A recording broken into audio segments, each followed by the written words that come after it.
Susan Morrison. I'm the articles editor of The New Yorker, and on behalf of the magazine, I'm happy to welcome you to the 17th Annual New Yorker Festival and tonight's conversation with David Letterman. Please silence your phones and remember that no flash photography is allowed tonight. We'll be up here talking for about 90 minutes, and we'll leave some time in those minutes for questions from the audience. If you'd like to tweet or otherwise share this event, please use the hashtag TNYFest. Okay, my boss, David Remnick, my boss, David Remnick, likes to say that the two inventions of the 20th century that changed the way we live more than anything else are kitty litter and air conditioning. Now, I'd have to add to that list David Letterman, who's without question the most original television voice of his generation. I don't think he needs any more introduction than that. I'm sure you agree. So please welcome David Letterman.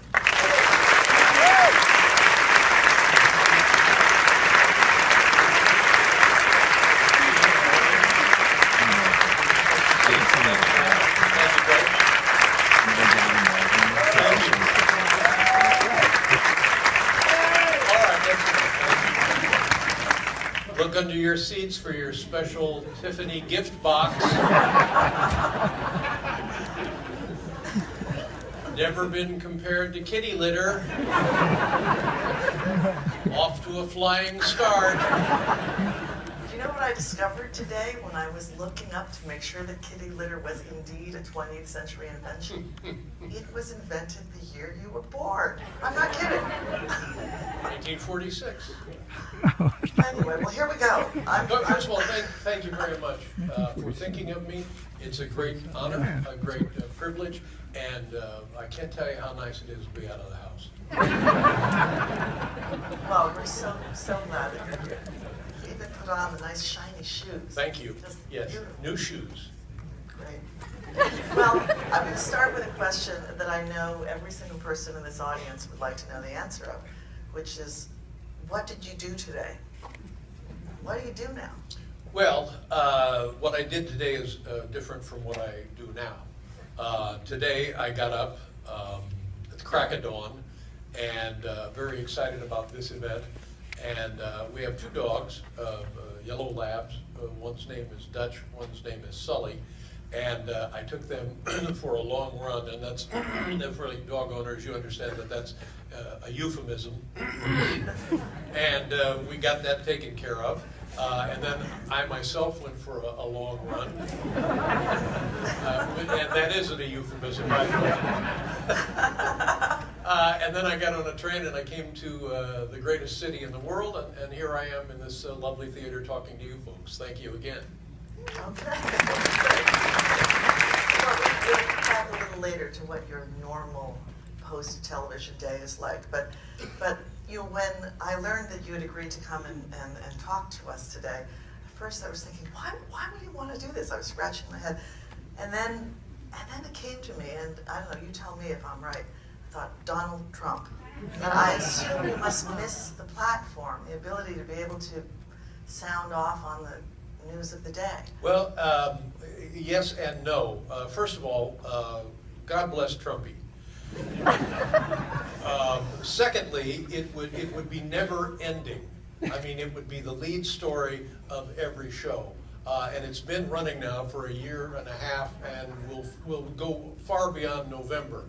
So while it might be fun here and there to drop something in, I don't know if I have the stamina for a full plate of Trumpy night in and night out. And I said when this began, this is this problem will solve itself. And I firmly believe that, and perhaps there are Trump supporters in the House, perhaps there are anti-Trump folks in the House. Please don't take any offense at this, but there's not a chance in hell that this man will be elected president. And if he is, I'll get you all a lovely gift from Tiffany. I'm sure you know that Hillary Clinton has been using a clip from your show of you in one of her ads. It's you talking to Trump about how his neckties and other goofy merchandise that he sells is not made in the USA. Did you get a kick out of that? Yes, I did. I didn't know about it until I started watching the Olympics, and it seemed to be featured in the Olympics every night. And I was flattered, but I must say all credit for that goes to the segment producer, who 3 or 4 years ago put that together, a kid by the name of Brian Tetta. And that, by the way, is sort of my career in television in a nutshell. I always drove the car that others built for me. Okay. Well, on one of Trump's appearances, and I can't remember if it's the time you brandished the neckties to him or another one, you got into a conversation with him where you ended up calling him a racist, yes. Right? And at that point he said he would never come back on your show. Fill me in on the chronology of, and how was that resolved? All right, Susan, let me just say one thing. As I've grown older, I find that I talk endlessly, but I have very little to say. So this is going to take some time. Good. Donald Trump was a fixture on our show, and I think the old show, the one we did at NBC and then the one we did at CBS. And he was a beloved guest. People got excited. I think it was the allure or the pose of a billionaire. Oh my God, it's a billionaire. It was his hair. We used to make fun of his hair. I used to, sitting right there where you are, I would refer to him as a slumlord. And we got to love having Trumpy on because he could really take a punch. I mean, there wasn't anything. I was asking him about being married to Marla Maples. And he said, if you're interested, I'll give you her phone number. It was all Trump all the time. So then he started messing around with the birther, and how did a guy like Barack Obama get into Columbia? How did a guy like him get into Harvard? And these questions, and it wasn't an original thought to myself. I heard other people smarter than myself break down the innuendo of that, the nuance of what he was talking about. And then we get to talking about it one night on the show without Trumpy, and I said, well, if he's a racist, maybe we shouldn't invite him on the show, being full well-meaning that if he is in fact a racist. So then I had to call Don because he wasn't coming back on the show, and I said, Don, I don't think you're a racist because I think you're too smart. I said, I think smart people are not racists. And he said, well, of course, I'm smart, I'm not a racist. I said, well, there you go, you've proven my point. So come back and be on the show. And he came back and he was on the show 2 or 3 times after that, and I thought the deal was done. I thought, okay, I called him out, he's too smart to be a racist. He said, yeah, I'm too smart to be a racist. Well, I was wrong. Right. He's clearly a racist now. Well, I tell you, and I said this the other day, talking to a kid from the New York Times. In the beginning, and we've heard Trump running for president over and over again, and we always thought, and it would be good fun. And then he opens up and he talks about the building the wall and the evil people coming from Mexico and wherever else. And when that happened, I thought, okay, this will take care of Donald. He's done there. Or at the very least, somebody will say, Don, we need to talk to you a little bit about what you said regarding Mexicans. Just don't hit that so hard next time. You know, I thought if he was really in it, somebody with some brains would, but that didn't happen. And then the next thing that I found unconscionable, actually unconscionable, was he physically mocked a man who was a reporter from the New York Times who suffers, I believe, a congenital birth defect. And I just thought, forget it's Donald Trump, forget he's running for president, forget who he is, forget what he is, man or a woman. If you can, in a national forum, with great confidence, stand there and make fun of someone suffering a disability over which they have no control all their entire life, then you are a badly damaged human being. And that's what I believe in. This show pioneered the idea of the concept of found humor. You find humor in delis and shop signs and license plates, and Trump is a perfect example of human found humor, a ridiculous blowhard fathead who, you know, made good television, obviously. Do you ever feel, I mean, I think all of us in the media who sort of have been having fun with his idiocy to a certain extent, we're now, I mean, I think we're all kind of thinking, you know, was it too much fun? Are we somehow guilty? Do you ever worry that you kind of, along with the rest of us, have kept him afloat by poking at him like a piñata? Because in any other walk of life, he would be ostracized. You would not go near a person who behaved this way. I believe the fact that he is still in it. I think our good friends at the Republican Party, well, I think they found their 2020 candidate in governor of my former home state, Mike Pence. But it's like, we don't want the circus to leave town. This is too much fun. So let's just keep saying. But I don't think it will come to anything. I think it was David Brooks, a columnist for the New York Times, who formed this notion for me, which is he will win the nomination, and then in the general election, he will be crushed by historic proportions. And I believe that. I just believe that we're having too much fun, but when it comes time to vote one's conscience, it just won't happen. Well, to stay on the other hand, what a wonderful exercise in democracy. Anybody in this country can grow up to become president. I mean, you know, he did nothing illegal that we can at least pin on him. But and somehow he was able to beat up on all of his Republican. He should have been forced out of the Republican Party. Say, Don, just run your own party, and good luck to you on that. Well, to stay on this subject of our entertainment, you know, entertainment industrial complex using Trump as a, you know, to entertain ourselves with, how do you feel about the way Jimmy Fallon took a lot of criticism in the last few weeks after having Trump on the show and basically joking around with him and not challenging him? Do you think that it's the obligation of a late night host to ask a demagogue tough questions, or is it an entertainment show? Well, it's up to the late night host. If it had been me, I would have been all over him. I would have gone right after him because, and maybe it's different for others, but I have I've known Donald Trump for years. I mean, I've been in the city for 35 years, and he was a guest on every show, so I've known him. I have a relationship. I would feel completely confident and completely comfortable saying, what are you doing? What the hell is wrong with you? You need an appointment. Get yourself an appointment.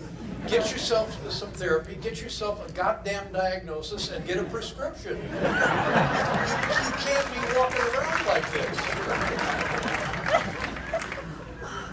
If only we could get him up here right now. And there's probably even a shrink in the house. I know that you're a fan of Lester Holt, and I'm wondering if you know, speaking of hosts and talking to Trump, how do you feel he handled Trump at the debate? I know there was a sense that he was a little bit absentee. Well, I'm not quite sure what the expectation is for a presidential debate host. Do you lay back and be courteous to the two people running for the highest office in the world? Do you insert yourself? Do you intervene? Are you in fact a referee? I'm not sure. I mean, I can remember reading after Matt Lauer did the presidential and the back-to-back deal, and I watched it and I thought, well, it seems all right to me, and then turns out it wasn't perceived that way. Lester Holt, I mean, I kind of put myself in that position, and God knows I would screw it up. So I can't comment about that. I think really the moderator is the least of it. You know, it's the impression, it's the first impression, and I think they can actually have these debates without a moderator. I wonder if that's just a function of us all having a little bit of fatigue over the story. You know, it's just tiresome, isn't it? No, I'm thinking about Tom Lehrer once said that political satire became obsolete the day Henry Kissinger was awarded the Nobel Peace Prize. And, you know, and you feel a little bit like, I feel a little bit like that with Trump being the nominee. I mean, reality has jumped the shark. Can we even keep doing this for the next month? You know, making fun of it and reporting on it. Well, I mean, let's look at it in a different way. If it wasn't for Donald Trump, what would this campaign be? How much fun would it be? If you pick one of the 17, how much would we really be having fun? You know, Marco Rubio. Oh, did you hear what Marco Rubio said today? He went out and bought lifts for his shoes. Look out! I mean, we've got a crazy man running for office. Now, I know you've had Hillary Clinton on your show Yes. over the years quite a bit. What's she like as a guest? How do you Hillary feel about Clinton and her husband, I'll take them one at a time. Hillary Clinton has always, and this is the nature of humanity, she's always treated me very nicely, been very kind to me, been very frank with me, been very smart, and so I have nothing but the highest regard for her. I hope she, when she's elected, will be a good president. I have every reason to believe. Let's just say she's not the perfect candidate. Who has been the perfect candidate? Her husband, Bill, has been on the show, and I can remember the first time he was on the show, I was scared silly because he was on. Was he the first president you had on? We had George Bush before he was elected. We had Jimmy Carter on at NBC.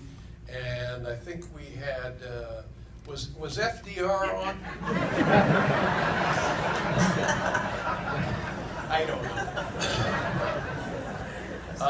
know. So I'm scared silly because I'm thinking, oh my God, it's two-term Bill Clinton. He's got the Bill Clinton global thing, and people are gonna. And so we sat down, and I asked him one question. And the next thing I said was, well, thanks for being here. so I stopped worrying about Bill Clinton from that point on because the man can yak.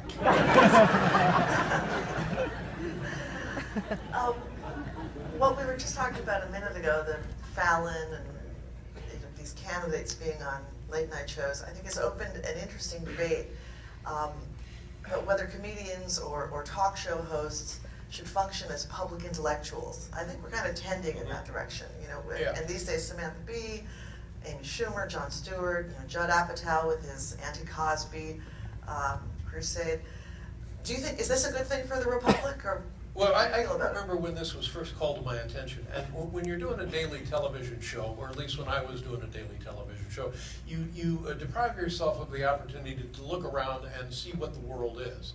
Because you're just thinking, okay, in the act one, we're going to do so-and-so, and then somebody will come out, and then that'll explode, and then we got Doris Henry plugging her new movie. So you don't know. And friends of mine were invited by Al Gore. Then I think I don't remember, he was out of office at that point. He was getting ready to run for president. And he put together, he was teaching a class at Columbia, and he invited a bunch of us to come up there. And the premise of that class was, do more people in America today get their news and opinions from comedy shows than from network news programs or 24-hour news channels? And I sat there and argued with him because I thought, you're nuts. This is like saying, would you rather watch Howdy Doody, or would you rather watch the McNeil-Lehrer report? It just didn't make any sense to me. But he was absolutely right. And I think the avant-garde of this was Jon Stewart, and then the Stephen Colbert show after that. And then we all kind of fell in line. I mean, Jay Leno was doing political jokes. Carson did political jokes, but it was interesting. I think during the Vietnam War, he had an unofficial, unwritten thought that during his opening monologue he would never mention Vietnam. He would mention General Westmoreland. He would mention the president, but he never liked to invoke the war itself. I think that all is gone now. Do you think that was because he didn't want to be politicized, or he just wanted America to have a respite from that, Yep. because they were seeing it on the news? Yes, he saw himself, this was prior to Ted Koppel with Nightline. So, as you may recall, the 6 o'clock news, I can remember well sitting with my mom and dad and sisters watching the 6 o'clock news or the 6:30 news, and the black and white 16mm footage coming from Vietnam was horrendous. And then people would get another dose of that at 11. And I think Johnny, rightly so, thought, you know what, they're not going to hear it. Well, commentators commentators have noted that in the last 10 years of your time on the air, there seemed to be a slight drift toward the left, and I think you were completely apolitical in your comedy when you started.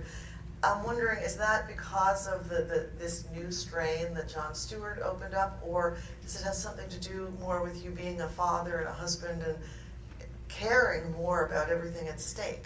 Which answer makes me look better? Two.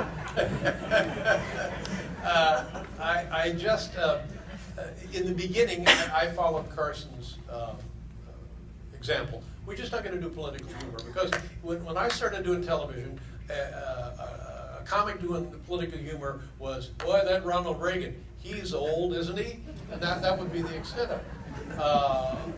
Over the years, it's become far more knowledgeable, far more sophisticated. And as I got to meet people who came on the show, Tom Brokaw is a huge influence on me. Brian Williams is a huge influence on me. Rachel Maddow is a huge influence on me. President Clinton, his wife, Mitt Romney was on the show. You suddenly, maybe it's just a late maturation. You grasp what we're talking about here under the banner of politics. Because when you're a kid, you don't really know exactly what you think, oh, well, that won't affect me. Well, by God, geez, it really does affect you. And having a child, there's many things. Well, I'm preaching to the choir. Everybody who's got kids knows that the horizon of concern is endless. So, yeah, have I answered the question? You have, very well. See, this is what I'm talking about. I'll just talk all night. You just stop me. I'm just sitting here with my clipboard. Time to go, yeah. Have you kept up with the sea of late night shows? Do you watch? What do you mean by kept up? Do you watch them? No, I've not seen them. Okay, because I'm not. Well, let me amend that. I was a guest years and years ago on the Jimmy Kimmel Show, so when I was there, I guess that counts as having watched it. You watched it all. Sort of like I'm watching this show here tonight. Because one of the things that's different about the crop of late night shows out there now is they seem to me, I never stay up late enough to watch them, and I'm not very good with the DVR. Yeah, that's my excuse now too. But they seem to exist to create this kind of batch of YouTube clips that everybody watches the next day. And I mean, part of your career as a host was pre-internet, but it strikes me that you never were chasing that kind of viral thing. You never. You're right, Susan. And people, network people and staff people would say exactly what you said. And I said, great, I don't know how to do that. I just didn't know how to do that. That I know how to do. But I didn't know how to do it. I mean, all I knew was, I knew Johnny Carson, I knew Steve Allen, I knew the kind of show they did. I taught myself how to do those kinds of shows. But to do shows specifically aimed, I don't even know how you get a clip on the internet, honest to God. You got to get a guy or a woman, and they put it on the internet. But so, and they would say, oh, you got to start tweeting. And I said, what? What am I going to tweet? Who's going to see it? Now, don't ask me. I mean, I'm sure I'm going to have to testify before Congress about my emails anytime soon. Well, there you go. I wouldn't mind that. That would be fun. But I recognize, and I talked to Biz Stone, Mr. Twitter, years and years and years ago, and I said, describe for me what Twitter is. and he said, "It's my gift to mankind." That's what I thought. But you know, he may be right. He in fact may be right, because we now have a record of interpersonal communications, not just from me to you, not just from me to these people, people all over the world. And what we're going through now with Hurricane Matthew, excuse me, I'm sure Twitter is invaluable. I'm sure in cases like Syria and elsewhere, Twitter has been invaluable. But what I don't care about is Justin Bieber getting a Slurpee at 7-Eleven. Well, it's interesting, as I was going through a lot of clips from your 33 years on the air, what I realized is that a lot of the little segments that you did, particularly early on, pre-internet, are things that, were they done today, would have been internet sensations. Just great little, you know, out of the office bits. So we're gonna take a look at one of these now. Before we show any clip, I have to say, because none of this stuff is on DVD, you had to pull it off of actual television sets. The quality of these clips is close to the resolution of like the Shroud of Turin. You know, it's so, and you can close your eyes if you don't want to watch. But so, I still get a fee, right? So we're going to look at a very quick clip right now of Siskel and Ebert running around door to door in New Jersey.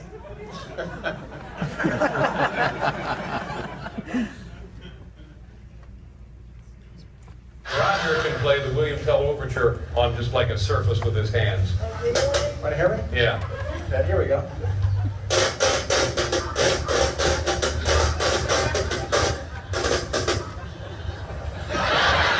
Junior can name all 22 of the helping adverbs. That's why I got one. Go ahead. Am, is, are, was, were, be, been, do, does, did, have, as, had, shall, should, will, would, can, could, may, might, must, ought. Who do you like better, Siskel or Ebert?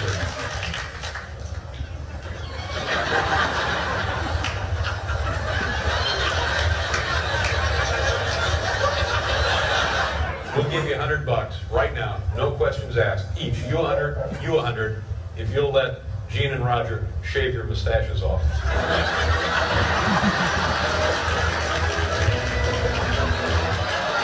Congratulations. I'll make sure of that. There you are, that's for you. Nice going.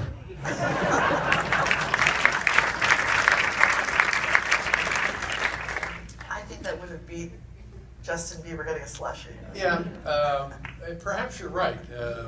Perhaps I should never retire. Well, the show at the time, was fueled by what was then a really radical idea that regular people like this are more interesting and entertaining than Hollywood celebrities. And when you did your first episode of your show, promising viewers a program that was going to show people how to join metal, did the NBC executives know what was coming? I mean, what? No, wait a minute. I promised people. No, I'm thinking of the Larry Bud Melman thing Right. at the beginning of the first episode, Yes. where there's a lot of people, you know, cutaways from people saying, "I'd like to see a program that teaches you how to join metal." See. The welding, Yeah. the welding bit. And there's a lot of welding over the years, but I just wonder if, Lorne Michaels has said that one of the reasons that he decided to make Saturday Night Live a live show is because you didn't have to do a pilot that way, and the network couldn't give you any notes. You know, it's just over and out. And so as I was watching these very early shows, I was wondering, did they know? Did they know what it was going to be, or did they just give you the keys and? Well, we did have kind of a pilot for the first show at NBC. We had a daytime show that was on for, I think went on Monday and we were canceled on Thursday. So they knew what they were getting. The mystery about that to me was they, right after the Tonight Show, they had the Tomorrow Show with Tom Snyder. Tom Snyder was wonderful, just wonderful. What a guy. What an interviewer! What a caricature of himself. He was full of himself. He was intelligent, but he was great. He was perfect at 1:30 or whenever he came on to watch. And he thought he was Ed Burrow, and he sat in a big chair and he had a cigarette going and the smoke curling up, and it was the perfect kind of show late at night, because in those days, television usually signed off at like 1:30, and that was it. You were dark, you were alone.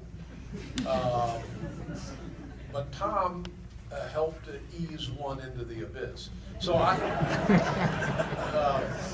never quite understood why it was Brandon Tartikoff and Grant Tinker who gave me a second chance after we blew up their daytime schedule. So they full well knew what we were up to. And many of the things that we did on that show were because there was a guy named Dave Tevitt who was Johnny Carson's, I don't know how to say it, he was his network, he was like his... Consigliere? Yeah, that's exactly right. And he came to us one day and he said, okay, you can't have an orchestra, no orchestra. You can't have the same guests as Johnny. You can't do a full monologue like Johnny. And he had maybe 10 things that we couldn't do like The Tonight Show. So that was perfect for us. We then thought, great, let's build a show that's not like The Tonight Show. Right. Well, when you started out, when late night started out, New York was just kind of coming out of what you would call its Fear City period, you know, when the city was broken, it was dangerous, and it was about to turn into the 80s, you know, which was full of insider traders and vulgar rich guys like Donald Trump. But one of the things that you managed to do that was so great is to create a sense of New York for the viewers as if it were a small town. And I wonder if is that just a product of your Indiana roots, or was that a conscious strategy to make everything cozy? You know what, I've tried to articulate this in the past. And throughout the years of the show, very little of what was seen or is remembered was of my doing. I was always lucky to have people who had great vision. I never wanted to be the funniest person in the room, and never was. I'm not even the funniest person in this room. And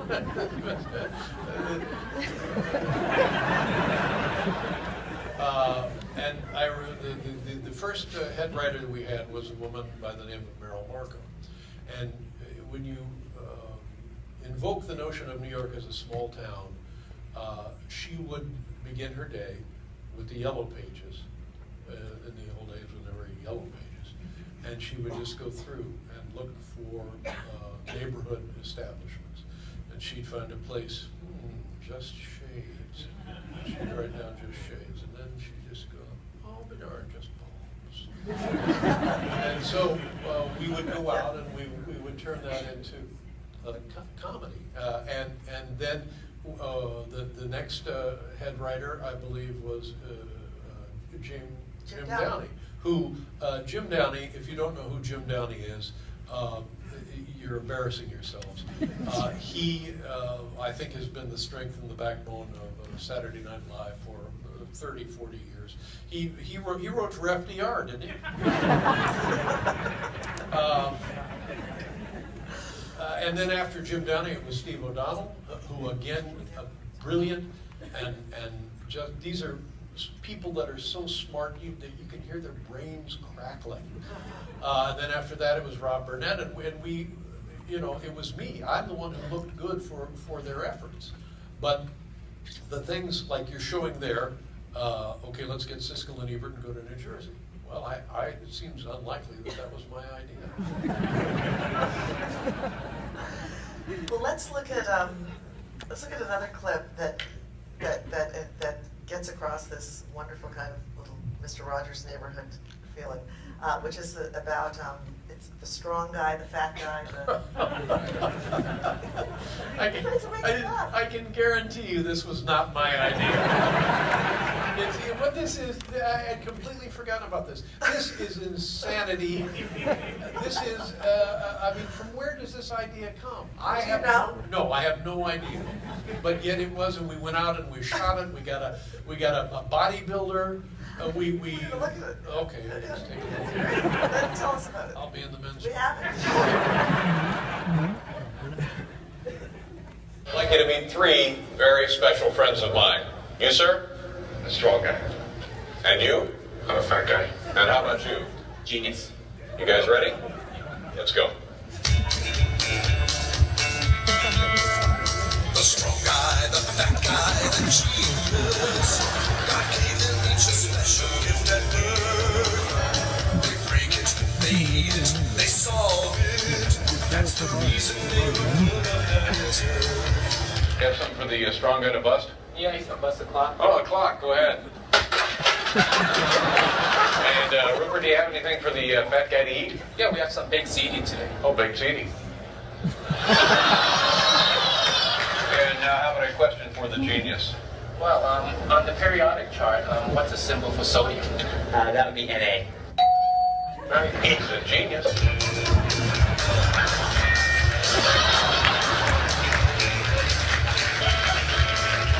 You have anything for the strong guy to bust? Yes. What do you got? We get stereo. Cool.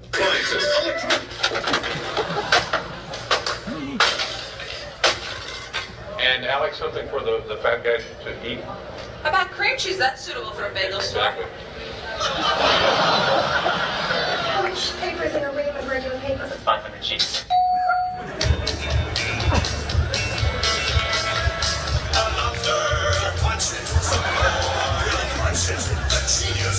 Man, that guy is smart. The natural enemy of the penguin is the leopard seal. Mr. Strong Guy, Mr. Thank you from the bottom of our heart. The strong guy, the fat guy, the genius. God gave them each a special gift at birth. Break it, they eat it, they solve it. The largest state east of the Mississippi would be Georgia. That's the reason they were put up on this earth.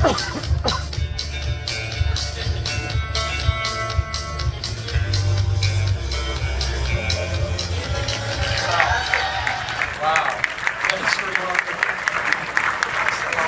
That's delightful.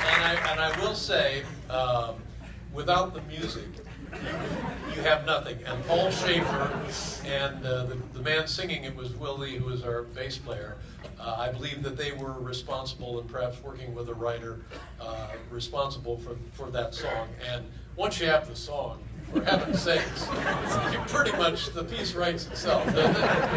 I can remember after we aired that, the next day we got a call or a message from Arsenio Hall had a very successful talk show on at the same time ours was on. And we got a call from their writers. And the essence of the message was, holy crap, we're done. Congratulations. It's pretty great. Well, it's incredibly gracious of you to give credit to all of the smart, wonderful people on your staff. But clearly, as the patriarch of this whole operation, you know, you were curating it. You were finding these people. You were hiring them. You were kind of the wellspring of the vision. And I wonder, talking about your influence, Tina Fey once said, everything about Letterman's show informed not only our comedy, but our actual human interactions. Talking about the scope of your influence. Do you know what she means by that? Well, that woman is a comedy genius, a fantastic writer, a great actress, a great comedian. I can only presume she was drunk.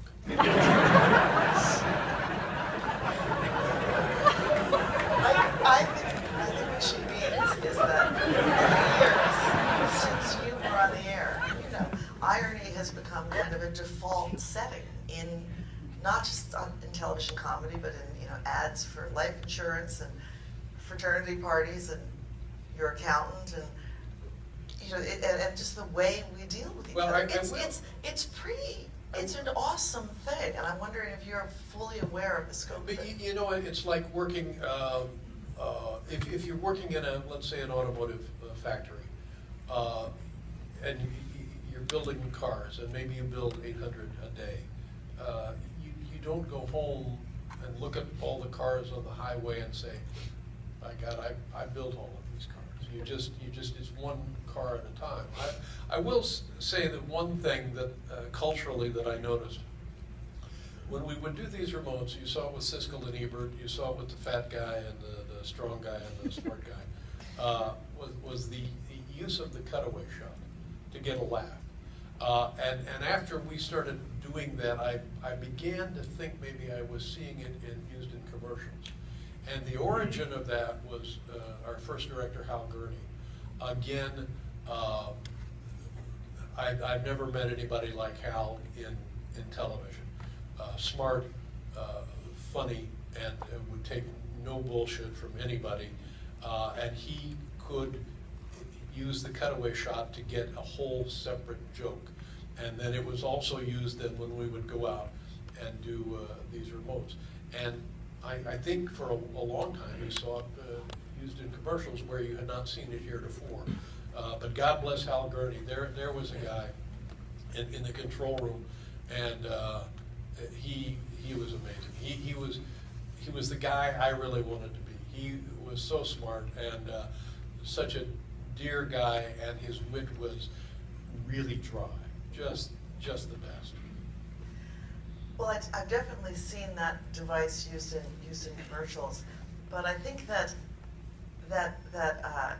it's wider spread than that, and I wonder if sometimes I feel that there's just too much comedy. You know, that everyone, Yeah. not just too much comedy on the air, but that there's just too much comedy Yes. swirling around us, and I Yes. wonder if you, I as a do. professional, wonder is this the kind of thing, should you be licensed? Should you need a license to be funny? That's an excellent point. I've thought about this myself. Now, when I was a kid, there were no kid movies, no young adult kid movies. It was either you went to the adult movies or you stayed home and watched cartoons on Saturday morning, and that was it. And now, that is pretty much the film market. But I can tell you, and I'm completely sincere. If you're going to write, see, I think there's a lot of shows on TV that aren't funny, that are comedies, and I think that I think we've pretty much beaten the laugh track to death. I don't think that's used as much as it used to be used on every show. And that sabotaged comedy. That really corrupted it. But I think that's waning now. And I think you have shows, luckily now, like there's a show called Portlandia that for a while I thought I was going to have to go to some kind of rehab to withdraw from watching Portlandia, because it was so true to the precept that we are weird, peculiar, and silly. And they lived up to that every single episode. So we're seeing more and more of that. But let me get back to this other point. If you're thinking about going into comedy, and there's nothing I can do to stop you, you have to know about a man you're familiar with named Bruce McCall. If you don't know about Bruce McCall, if you're not familiar with a book called Zany Afternoons, get it and read it, and if it means something to you and you understand what it is, okay, then you can try comedy. If it goes around you, if it goes above you, if you put it back on the shelf, never to look at it again, Be a plumber. I'll come and get you and smack you. He, for me, was the guiding light. Are you funny? Are you not funny? And this guy, I don't know. He's in another universe. Now, I have to say, Bruce, I can promise you, Dave doesn't know you're here. That wasn't. We stand up so we can acknowledge him. Bruce is here somewhere, isn't he? Where is he? Where's Bruce? Where? I don't know. He is here. Okay. Oh, there, yeah, there he is. All right. No, that's not who I was thinking of. Oh, he's here somewhere. He's hiding. Or he's in the men's room. And people who know comedy, people we talked about earlier, it ought to be mandatory reading. And not so you can duplicate it, but just it's the perfect combination of plausibility and silliness. And how many covers has he done for your magazine? more than I can count. Endless, yeah. Incredibly great ones. Well, I had a lot of fun. I told you I was looking at all these old clips, and one that I hadn't seen in a long time was called Dave and Steve's Gay Vacation. They were kind of horsing around at the beach and throwing the football around. And it made, I thought it was just great, and I found myself wondering, I guess it was maybe 15 years ago, I really enjoyed it, and I found myself wondering, gee, I wonder if this could be made today. There's nothing insensitive about it at all, but you know, I'm sure you've paid attention. I mean, I deal with comedy stuff every week in the magazine, and you know, the bar of political correctness and what you can do or what somebody might find offensive shifts all the time, shifts very quickly, and I'm just wondering if you have observed that and what your feelings about that are. I know exactly what you're talking about. When when we did it, I don't know the year, but it was Steve's idea, and he worked with the writers, and we came up with the concept and shot it, and it was very successful for us. It played great when we aired it. Now, we aired it the last month of our show a couple of years ago, and it was flat. It just didn't look right. And I think what you described is exactly right. The awareness of culture, the education of cultural education had kind of subsumed that as comedy. As you say, there was nothing offensive about it, but still it was just, I think, a realization that, you know what, there's other things you can make fun of. Do you think this is constricting comedy? No, I think any education a person can have. I mean, for God's sakes, we're humans. And getting back to Mike Pence, this guy, one of the first things I found out about this guy was he believes if you're a homosexual, all you need is a couple of treatments, you're fine. I just nearly choked on that. If you're a human beings should be, short of hurting another human being, they should be allowed to do what every other human being is allowed to do. Now, I think with that awareness, this piece, well, you'll see for yourself. It's not as funny now as it was. Well, you can go home and Google it. We're not going to watch it now because it's long. And Oh, we're not going to watch it now. No, we're not going to watch it. I just. God's sakes, what am I doing out here? I thought we were just talking about it. Yeah, I was very surprised, but I do think it's the result of a collective education about culture and human behavior, and yeah. Well, I'd love to talk about Carson for a minute. You've said that the first time you sat down next to Carson on the Tonight Show, you felt like you were sitting down next to Abe Lincoln. You know, he was so familiar. I mean, I can say I feel like I'm the one sitting next to Abe Lincoln today. Imagine. I had to say something about the beer. But, you know, and I mean, when you were starting out, you moved to LA just to be, because that's where Johnny was. And when he died, you did the most moving tribute to him, you know, describing him as a public utility. Was Carson there from the very beginning as a model for you, for your career and your business life and everything else? Or? The first person that got my attention on television, there were two people. One was Steve Allen. Steve Allen did a really goofball late night TV show, and he had many incarnations of that. But when it was good, it was just perfect for like a 12-year-old kid. It was lovely. And the other person that first got my attention in comedy was Jonathan Winters. And I can remember the great thing about Jonathan Winters, there were two comedy acts that my dad and I bonded over. Jonathan Winters, we both loved, and Bob and Ray, we both loved.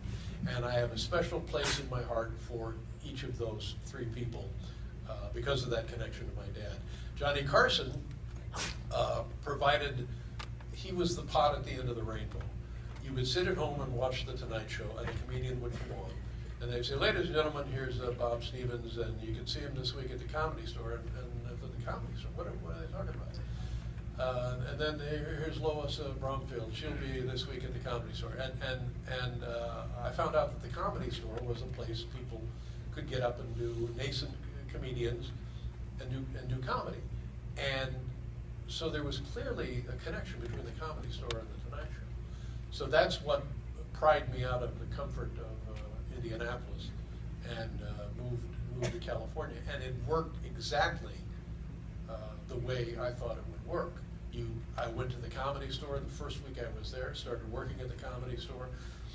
I moved in 1975, and in 1978 I was on the damn show. So I thought, geez, if somebody had told me 3 years and you'd be on the Tonight Show sitting there next to Johnny Carson. And it was remarkable. It really was like you're on a bus and you look over and you say, holy crap, it's Abe Lincoln. I've seen you on the $5 bill. I know. And he was, there are many people responsible for what success I attained, and no one less than Johnny Carson, because his stamp of approval was far and wide. Now, in the after he died, when you did this beautiful tribute to him, you revealed at the end of your monologue that all the jokes that you told that night were written by Carson. Mm-hmm. And it was so beautifully done because it was, no one knew until the end. And so had he been sending you jokes for all those years Yes. after his retirement? Yes, even while he was still active. The first time I was on the show, and he did this with a lot of comics, during the commercial he would say, the joke you have there about the casket with the skis on it, he said, why don't you try if you move this and just end with that? So he was constantly tutoring. And then when we got the CBS show, I think even the NBC show, he was sending us jokes all the time. And the thing that is, when you watch Carson, it's so troubling to me because the man is effortless. Effortless. And my instinct when things went south on the show was to push and try harder. Not Carson.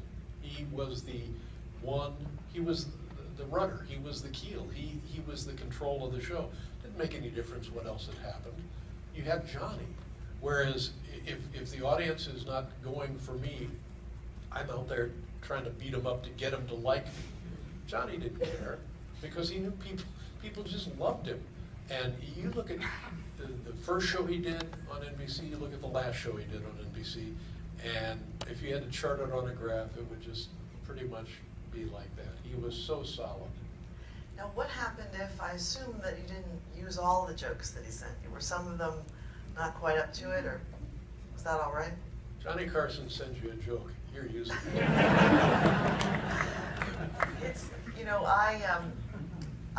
I edit Steve Martin at the magazine, and years ago when Carson was still alive, he called me and he said, Johnny Carson would like to submit some humor pieces to the magazine. I thought I would have a heart attack. I was so excited. Johnny called himself and talked to me about them, and it was, the greatest day in the world. And then when he finally sent the pieces in, oh my God, it was so beautiful. He sent an envelope with a piece, and then in that envelope was also a little self-addressed stamped envelope. What a 21-year-old Yes. college graduate does, sending his first unsolicited piece to a magazine. So that if it was a reject, I would just fold it up and send it back to him. The humility of it was so beautiful. Well, I think that's him. That is Johnny Carson. I too, I have a long history with your magazine. I want to get back to Steve Martin because here's a guy. And I'm not dropping names, but I was on the phone with Steve Martin the other day. We were a conference call with FDR. Was it FDR? And I said, Steve, I need some information about so-and-so. And he said, yeah. And I said, well, where are you right now? He says, I'm in a car going to New Haven. I said, oh, you and Marty Short doing your show in New Haven? And he said, no, I'm working on a play. And I said, oh, God damn it, Steve, stop it. Please, stop being so productive. You're making everybody else look bad. He just had a run on Broadway, and now he's working on another play. He's a busy guy. He's a busy guy, and got a he's little kid. again, if you're going to shoot for somebody in comedy, try to be Steve Martin. Anyway, what were we talking about? We were talking about Carson, and you know how he sent me these great pieces. which is rad, which is fantastic. So I used to when I was a kid, we had a subscription to the New Yorker, and the first thing I would go to look at were the cartoons, of course. And then as I got older, I thought one day a goal of mine would be to write a short story, send it to the New Yorker with a phony name, and get it published. And I still hang on to that.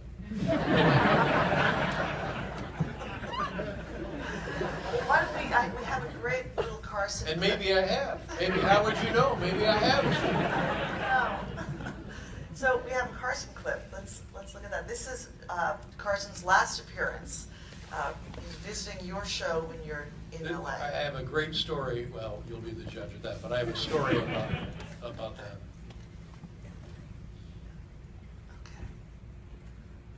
With tonight's top 10 list, the host of The Tonight Show for 30 years, Johnny Carson. Johnny!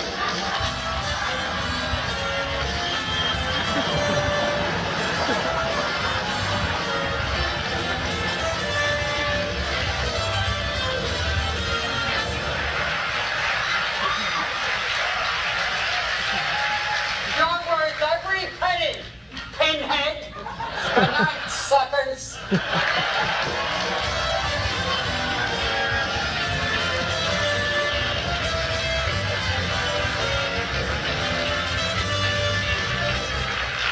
Well, right up to that point, it was so easy I could host it. All right, tonight's top 10 list from the home office in Sioux City, Iowa. Oh, this is not the list. Johnny, can I have the top 10 list?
Yeah. When he agreed to do this, I went up to his dressing room, and he was there with his wife Alex, and it was all had been arranged for us by Peter LaSalle, who was a good friend of Johnny's and a friend of mine, and one of Johnny's producers forever. And Johnny had no voice; it was gone. It was a laryngitis, and he said through a whisper, "I can't really." So I'll just come out, and that's what he did. And he, even without his voice, he was able to captivate that audience, and it was delightful. And you look at who do you want hosting your show? That guy or me? Abe Lincoln. Abe Lincoln. I thought that he was choked with emotion, but it plays either. It plays well. Well, just 3 years after you had your first guest experience on the Tonight Show, my old friend, the wonderful late Peter Kaplan, called you Carson's heir apparent. I mean, it seemed clear to everybody that this was going to be your next gig. But after the bizarre turn of events that led to Jay Leno hosting The Tonight Show and you moving to CBS, you were in first place in the ratings for a chunk of time. And, 2 years. 2 years. Yeah. And then slipped behind Leno. Did that torment you? Yes. Yeah. I was embarrassed by it because it's like putting toothpaste back in a tube. What happens there? We didn't know exactly what happened. We just knew that we had lost our way. And for a long time, because one of my precepts of life is always find somebody to blame. And I would blame the network. And I used to get in furious fights with Les Moonves, who, he's still there, I'm gone. And we had a fight that lasted a full 24 hours because I thought the problem was not me. I thought the problem was the network. And then I gradually began to realize that it's not the network, the problem is me. And then I was able to make peace with that. But it was simply that a larger number of people liked watching Jay more than they liked watching me. But didn't you realize, I mean, it always seemed completely clear to me that you might not have been winning in the ratings, but that really you won. I mean, that you had the smart people, you know, you had the people, you had the audience that I'm sure you would want. But I can imagine that acknowledging that goes against some regular guy part of your psyche. But it's kind of a depressing reflection on America to me that more people actually wanted to tune in. I mean, it wouldn't be. To me, this seems just incredibly evident. Well, thank you. What has the greater circulation, the New Yorker or Penthouse? You know, the magazine industry is such these days that I don't even know if there's a good analogy. Yeah. Well, when we got on the air, we thought, oh my gosh, we know everything that everybody wants to watch on television, and then we found out that we didn't. And then when Jay started winning, and it was just like one night he wasn't, the next night he was, and we thought, oh well, it's anomalous. Well, it wasn't. It went on like that forever, and so that panicked us, and perhaps me, because I was at the head of the thing, we lost our way for a while, and it took a long time to kind of settle back in to find out what we were comfortable doing. But we were on occasion we would beat him in the ratings here and there, but not routinely. And it was I felt bad for the network. I felt bad for my staff. I felt like I was failing the staff. I felt like I was embarrassed for my family. So this was, I got over it, but you know, I still wish that we could have been the #1 late night show. Well, that's interesting. I guess I would have thought that there'd be some consolation in being the thinking person's talk show host, but you know, numbers are numbers. Yeah, well, I mean, gosh, if you take a look at some of our shows, you didn't have to think too hard. let's do it. It's a wonderful life exercise. How would the world be different if you had gotten the Tonight Show then? I think Jay would have probably taken the show at CBS. The problem with me and the Tonight Show. But would we have Trump? Would we have Kim Jong-un? I mean, what would the whole world be completely different? No, the things you would not have had Trump. You certainly would not have had Kim Jong-un. You know, the thing with and I never really talked about this with anybody, but I kept thinking that somebody would ask me to host the Tonight Show. I thought that's how it would work. I didn't know that what you needed to do was go to the network and say, come on, when's this going to happen? So I didn't. And have a big machine of... Well, I don't want to, you know, get hyperbolic about it, but I think I sent the message that perhaps I wasn't interested, because I had numerous meetings with Brandon Tartikoff over and over and over again, and I can remember one in particular. He said, "So, anything else?" He came in, the ratings on the NBC show were tremendous for a late night show. And he came in and he said, "Anything else?" And I said, "No, everything's great." And it occurred to me years later that anything else might have been the opening of, yeah, I'd like to host the Tonight Show. But I think it worked out all for the better. I think it's all fine now. It's true that the Tonight Show, the Carson Tonight Show, just doesn't exist anymore. I mean, no, it's over. Yeah, a lot of stuff doesn't exist anymore, but that's all right. You know, it can't be. Nothing is static. It has to keep moving. It has to keep changing. Well, now do you feel that your original NBC show was more experimental than the CBS show? And did you, because you were moving to 11:30, did you consciously try to be less odd? Yeah, I think they put the fear of God in us, or we allowed the fear of God to be put in us, that there was some insurmountable chasm between 11:30 and 12:30, whereas in 12:30 it was people in small places smoking weed, and that wasn't going to happen at 11:30. So we did make changes, and then when things seemed to work out, we just forgot about all the changes and ended up doing what we wanted to do anyway.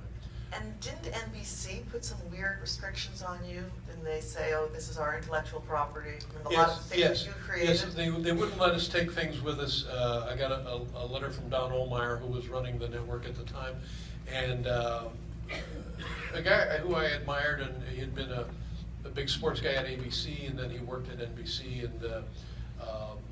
and I'd gotten along with him pretty well.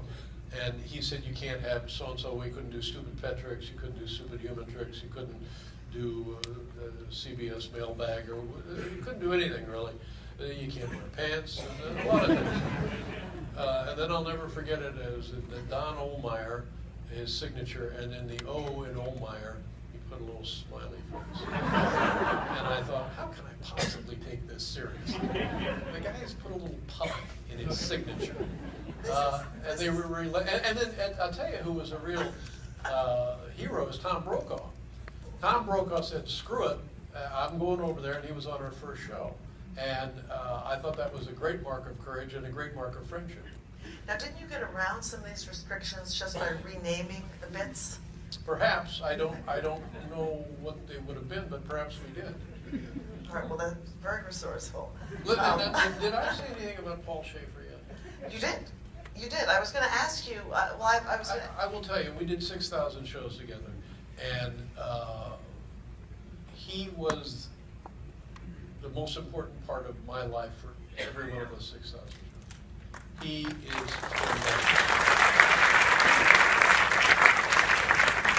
whether the show was good, not good, mediocre, ugly, awful, Paul Schaefer, you could count on him, and fantastic music. And it's the thing that I missed.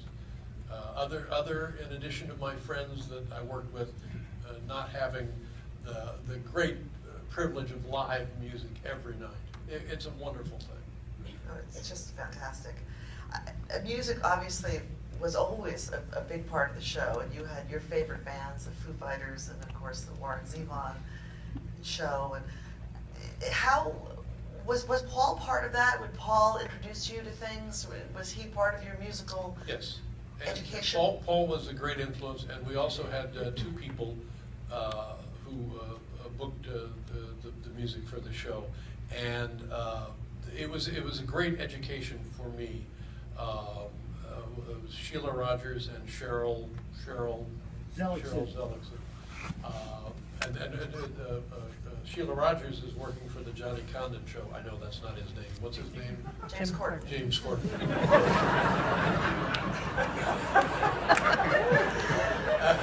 And Cheryl Zellickson is working for the Stephen Colbert show. But the combination of those two, she had done random notes at Rolling Stone forever when she came to our show. So they made me aware of music, and then it got to be to the point where if I had an idea, they would work it into the show. It was tremendous. You would really, some nights the music, the guests would be the high point of the show. I mean, and I don't know if, I still don't know if people stayed up to watch music because we always had to tuck it to the end of the show or not. But for me, if I had somebody that I really liked, really looked forward to, it was a reason to put on the tie. Let's back up again for a minute. You were talking before about the shows that you watched with your father. When you were a kid, could you watch unlimited television, or were these in before the days when kids had an allotment of TV that they could watch? Well, when I started watching television, there wasn't unlimited television. It would sign on about 3 in the afternoon and then sign off at like 9 at night. And the first show that we watched routinely in the house was the Ed Sullivan Show, from what is now the Ed Sullivan Theater. And that was it. We would have dinner, we'd get the dishes done, and then we would all, I mean, it was right out of the guy, you know. David DeBeaver? Yes. It was just like Leave It to Beaver. Who is it? Rockwell. Norman Rockwell. Who said Norman Rockwell? There you go. I'll buy you dinner. Extra Tiffany ring. Yes. But that's what it was. And I can remember my mother used to hate Ed Sullivan. She just hated him. And I kept saying, Mom, it's the Russian bears, it's the acrobats. How can you possibly hate Ed Sullivan? And she says, I don't like it that he begs the audience for applause. Well, let's really hear it for him. Come on, everybody. Really. Come on now. Let's hear it for the bears. And this so offended my mother because she thought, live or die by your performance. Let the audience decide. Well, I'm sure this whole audience is familiar with your mother, and I wanted to ask you how she is. My mother is 95 years old. Fantastic. And she still plays handball twice a week.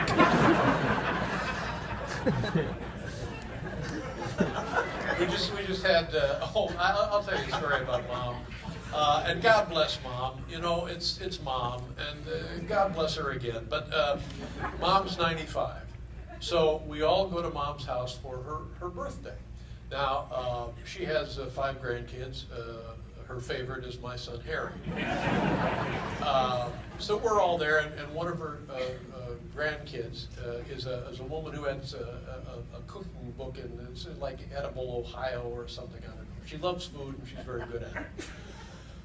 So her birthday gift to my mother, this is in August, is a tub, sort of not unlike that, but squattier, a tub with a lid on it of homemade butter, home churned butter. And the woman's in her 40s, her name's Bryn, and a lovely, lovely woman. And I said, holy crap, what are you, Amish?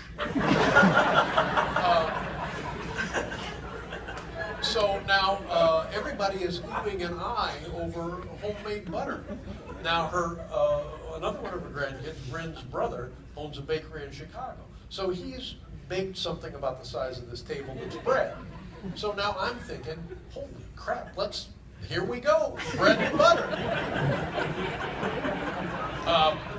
So there's a great discussion raging about the butter and on and on and on and on and on. And Mom, who's hearing, is not dependable.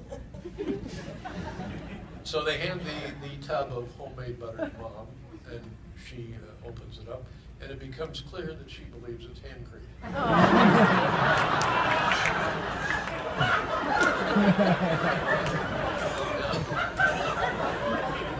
bet it does the trick. Yeah. Hey, trying to get the dog off her. Now, I know it's not nice to have fun in a 95-year-old woman, but then when we got that straightened out, and the paper towels and everything, the homemade butter and the homemade bread, well, called the cops. So let's get back to the here and the now. Now, I'm sure the audience would like to hear about this program that you're doing, that you've done with National Geographic about climate change, which is being broadcast in the next soon, right? I think the end of October. It was, Talk about that a little yeah, I'd love to talk about it. And I'll tell you the origin of my interest in this. And then, when was the last time we heard any good news about the climate? Well, I don't think we have. I just saw the newspaper the other day that it is 400 parts per million now of carbon dioxide. And that was, I think, supposed to be some kind of a threshold. So I was contacted by these people and they said, would you like to do a segment? And I said, yeah, because I can remember, I think it was President Obama when he was running to be president, said something that's become a cliche, but it stuck with me, and what he said was, what are we going to tell our kids when they say to us, wait a minute, you knew the climate was changing and you did nothing about it? And so I thought, holy crap, yes, let's do something about it. And I became converted in a very aggressive way. I thought, by God, I got a kid, and I want to be able to tell him that I did something. So this fit right in that plan of mine, so we go to India. And folks been to India? Really? Somebody says, woo!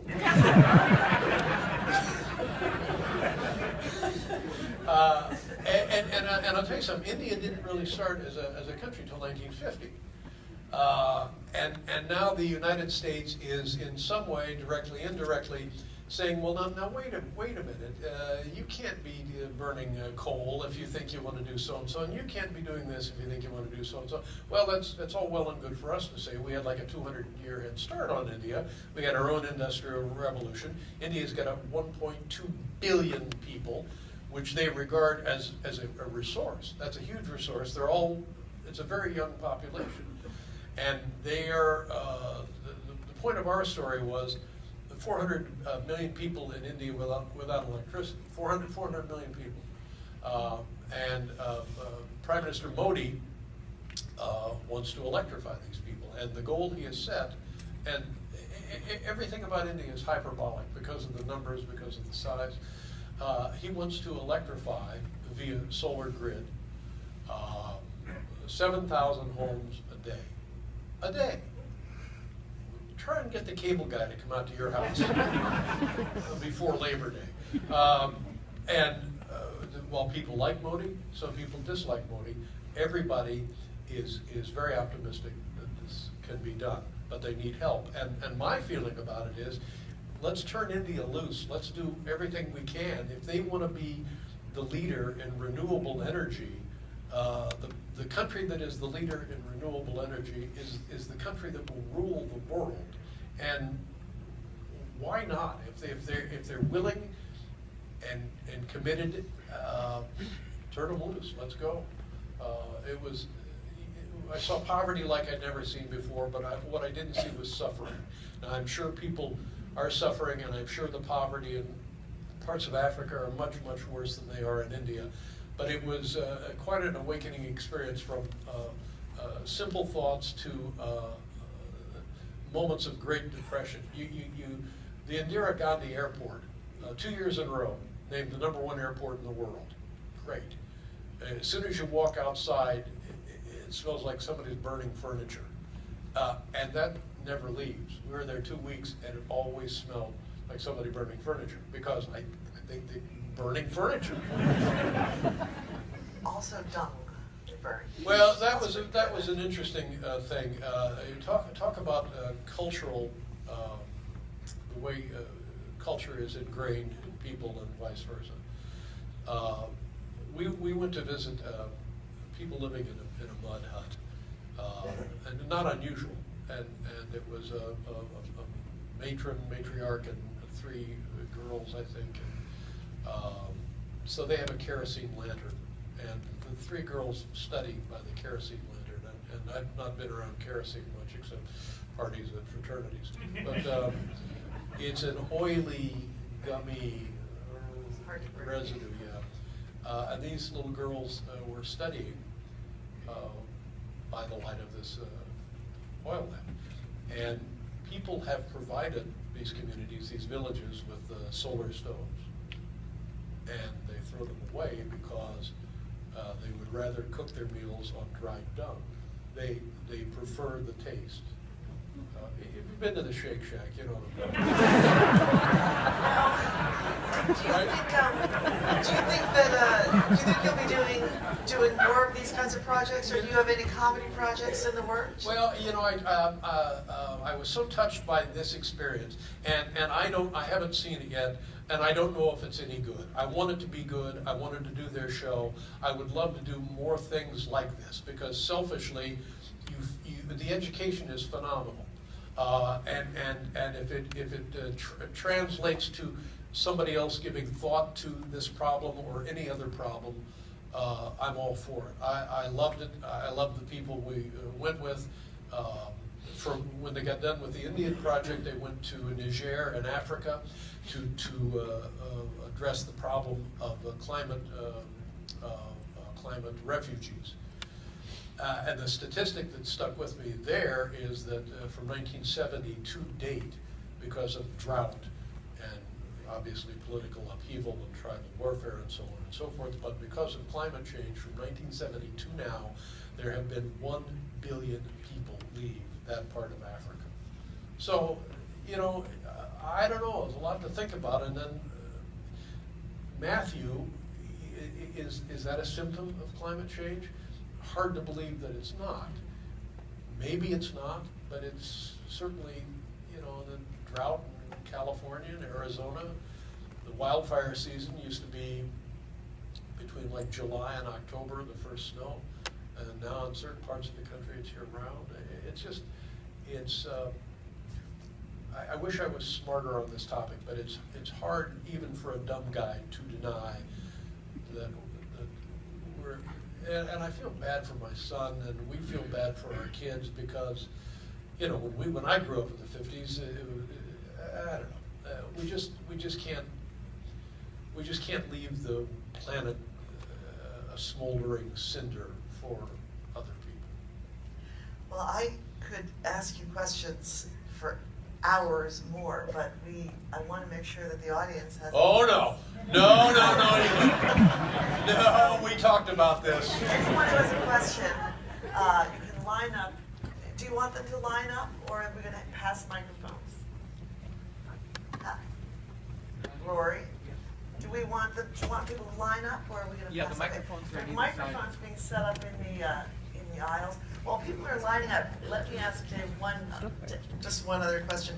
I did hope that you could tell us a little bit more about what you do during an average day when you're not having to come into the city and talk to people on 23rd Street. Most of the day I just sit around waiting for Ellen to come on.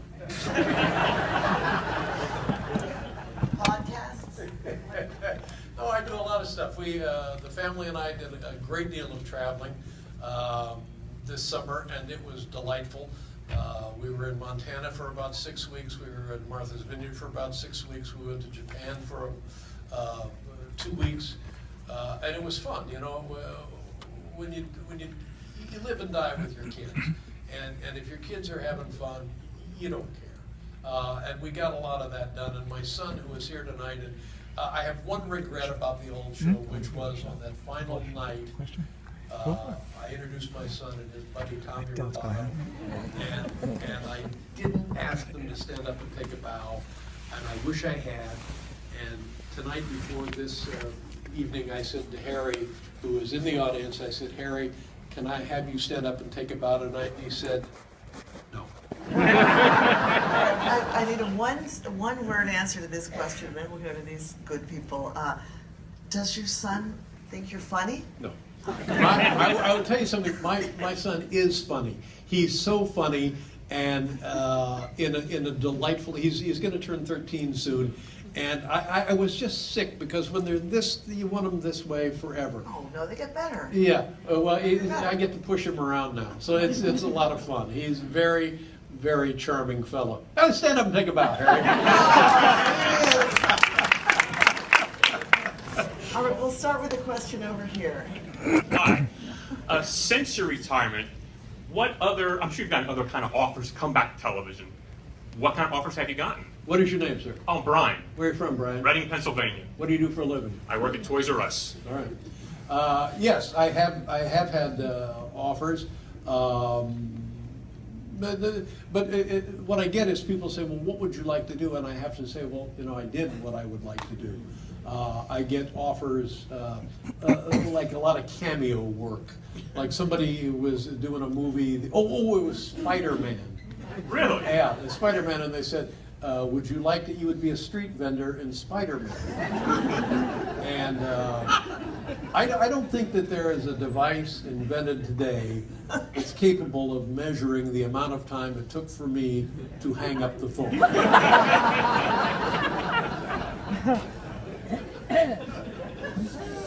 Thank you very much. Thank you, Brian. Switch to the north side. Thanks, Dave, for coming. What is your name, sir? My name's Nippon. Nippon, where are you from? I'm from here in New York. Good for you. Thanks for coming and talking a little bit about the show. Thanks for sitting through it. I just pray to God that there have been shows here under the aegis of the New Yorker that are more dull than this one. I wanted to get your feedback on something that Norm Macdonald had said about your show. I mean, obviously, he's a great admirer of yours, and I think you of him. But he said that he figured out that your show was, you were in on the joke, the audience was in on the joke, the at-home audience was in on the joke, and the guest was the joke. I'm sure that happened from time to time, but I don't know that was what we were attempting to do. But since you brought up Norm Macdonald, I recently saw his, I don't know, is it a webcast or what do they call him? He has a new book, but it's even I read the book, yeah. The book is insanely funny and about 60% bullshit, but it's insanely funny. But he's got a thing, I don't know where. A video podcast. That's right. What's Steve done? That's exactly right. And I was watching it the other day, and it was wonderful. Absolutely wonderful. Norm Macdonald is an undermined natural resource of this country. He's funny, he's charming, he's intelligent, and the fact that he isn't somehow involved in mainstream comedy, I don't get. But yes, thank you for bringing it up. You mentioned that you were going to be on his show, is that? Yes, I would be on his show, yeah. Great. They do it in California, and I got him. Yeah, I'm going to be on his show. Thank you. Yes, hi. I'm Norma. I'm from Honolulu. Of course you are, Norma. Right. And you can see from my age, I've probably watched you a long time from the time you used to get in the tank and when you did the Will It Floats. Yes, God My bless question is not intelligent, but people always ask me, and I would, why do you wear white socks? That's a good question, Norma. Thank you. When this comes up, and it is the most frequently asked question, and I don't mean to embarrass anyone, but let's take a good look at these socks. The socks. Now seriously, ma'am, what color are these socks? They're gray. You said taupe? She said taupe. Oh, get out of here. The woman said taupe. But they're gray. And, so kill me. I got a deal at Target. Thank you. Over here. Hi, my name's Eamon. How you doing? I'm good, sir. How are you? I'm very well, thank you. You were mentioning leaving NBC to CBS. There's a perception that you were given the boot from CBS. Was there a bit of a heave-ho going on there? When I left CBS? Yeah. Yeah, I was fired. I was fired. They just said, all right, we've had enough of you. We know what you're doing. Get out of here. So it was the last year of my contract was 1 year. And it was, I wanted it 1 year. And my friend Les Moonves agreed that it would be 1 year. And I said, look, if any time between now and then you want to make a change, just let me know. And he said, don't worry about it. We'll talk at the end of the year. So it was a mutual. And believe me, I probably was there too long. But no, I was not fired. Thank you. Do you have a job now? No, I'm out of work. So Oh, were you fired? I heard you were fired.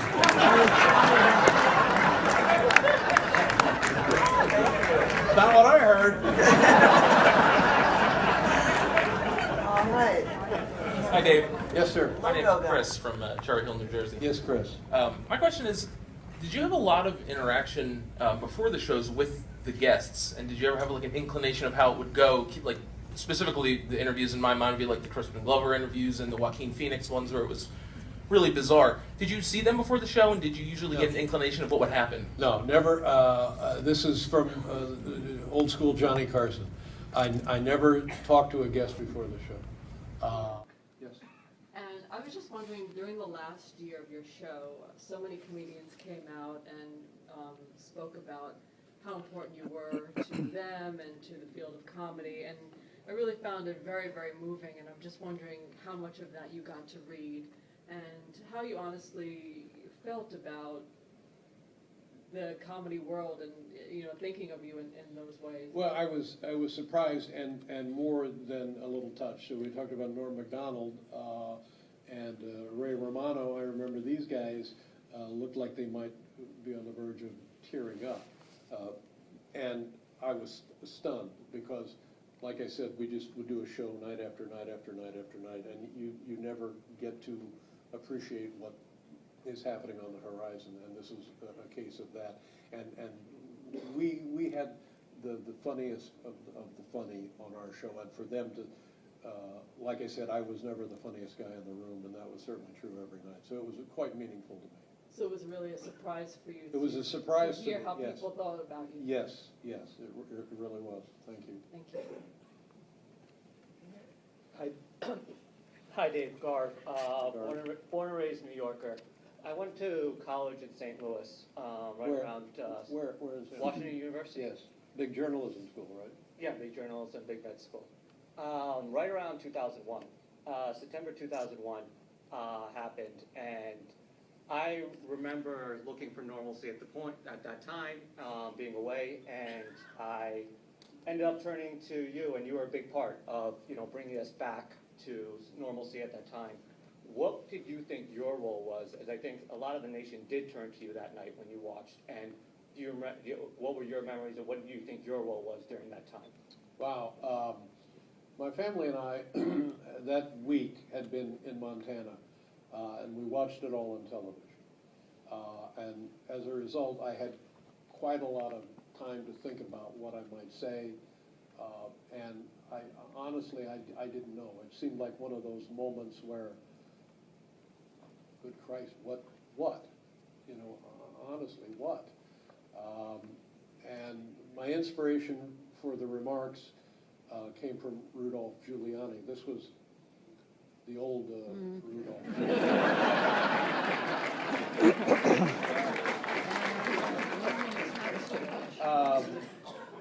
And I honestly just had to kind of talk my way through it.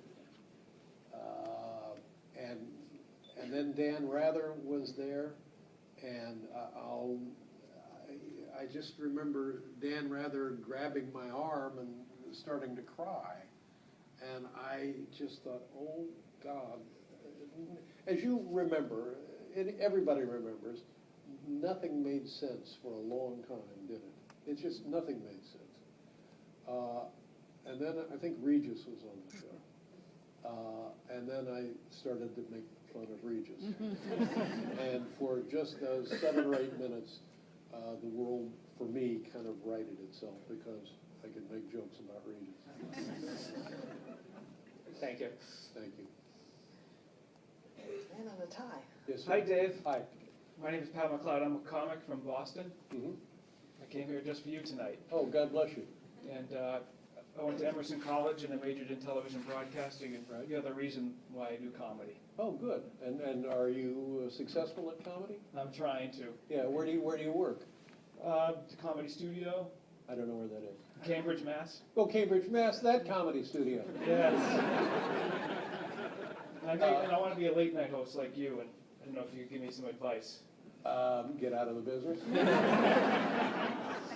Geez, I don't know. I mean, first of all, let me just say one thing. Is it Chris? Pat. Bob.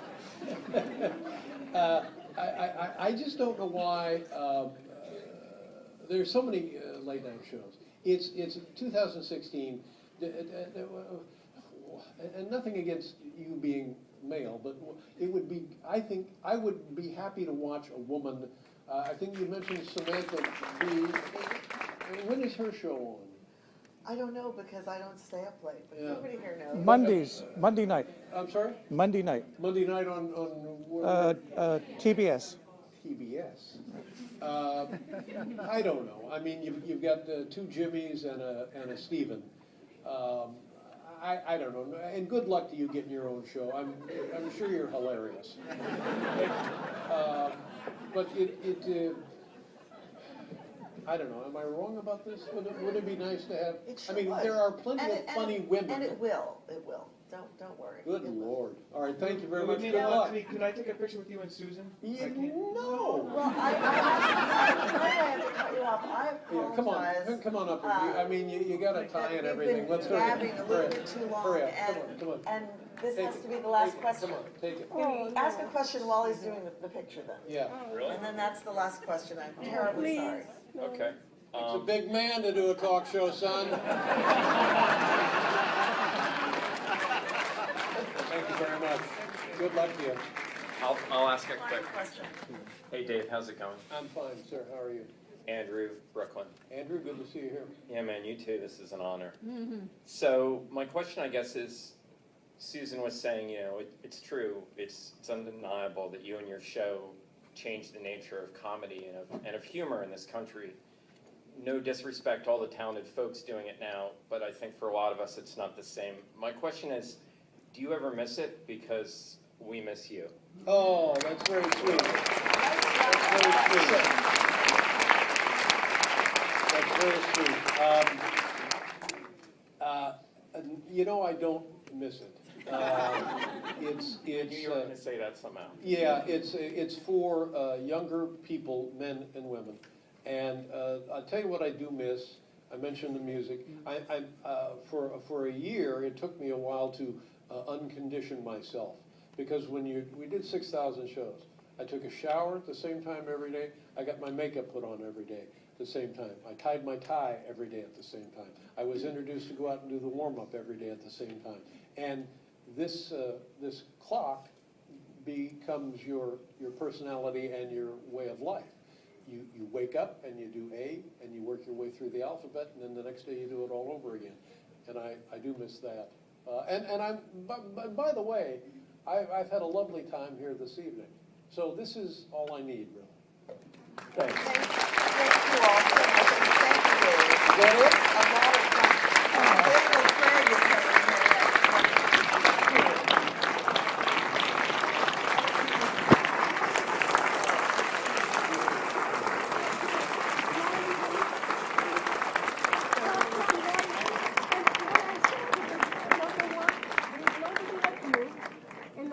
We love you. And if there is missing 2 to 9, you have to fill it.